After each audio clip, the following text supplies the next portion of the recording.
No one that loves this game is unaware of this fact, but plenty of people that may just now be watching it probably don't know this.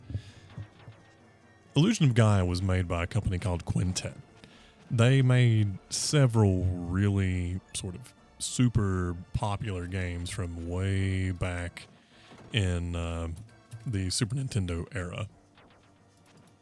If you remember watching the old game show on Nickelodeon where they would go and actually play some games on like an arcade machine, I think at the end of it they went through an obstacle course. One of the games that they could play was ActRaiser. Quintet made ActRaiser. They made ActRaiser 1 and 2. They made another game called Soul Blazer. And then came Illusion of Gaia. And after Illusion of Gaia, Terranigma. Now, why am I explaining this?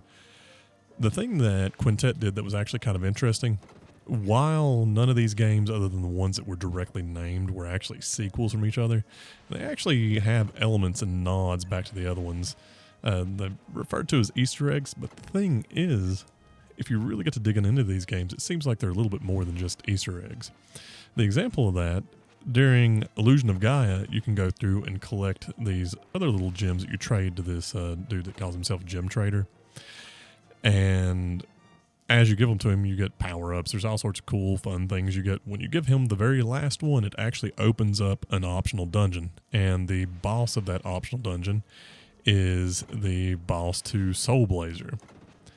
So, or well, a boss in Soul Blazer. So it's a big reference back to Soul Blazer. In a way, it's sort of a canonical direct link to that.